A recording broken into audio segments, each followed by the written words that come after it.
What once was a way for soldiers to fight battles, pirates to plunder the seas, and gentlemen to settle disputes is now a rapidly growing high school sport all across America.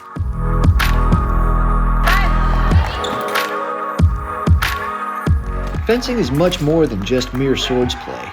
It's a fun, inclusive team sport that helps students develop mental and physical strength while teaching them skills to succeed throughout their life. Fencing is a cross-fitness sport that requires power, speed, accuracy, strategy, and intelligence. It's a nice, unique Olympic sport, and it's very, very fun, athletic, and it's really all a mind game when you're really fencing it. Fencing is both a team and an individual sport.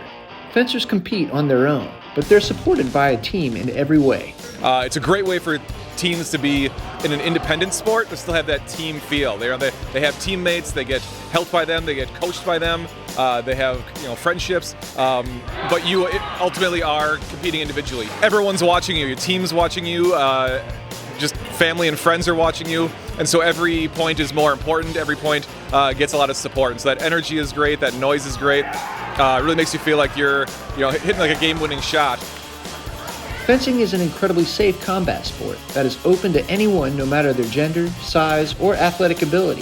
So high school fencing provides access to fencing to a population that generally otherwise would not have access to fencing. And if you're driven enough, there's no limit to where the sport can take you.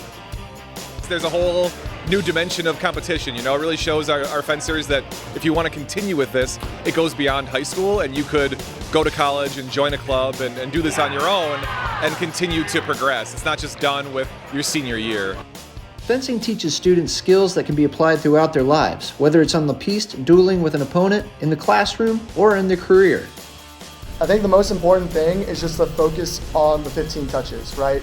If you lose a couple in a row, yes, it's frustrating, but ultimately the bout's not over until that 15 touch is scored.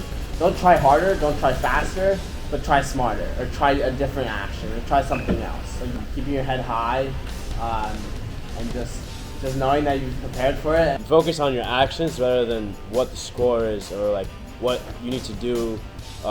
What you're getting hit on is important to analyze and figure out what your next action is. Fencing is a fiercely competitive and fun sport that challenges high school students physically, mentally, and creatively. And it's only going to get bigger from here. One of the things that I really like about high school fencing is that the fencers have a tendency to teach the new fencers and to encourage the beginners.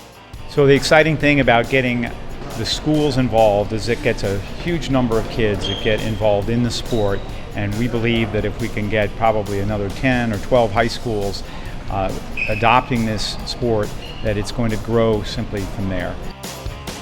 To learn more about how to start a fencing program in your school, visit usafencing.org today.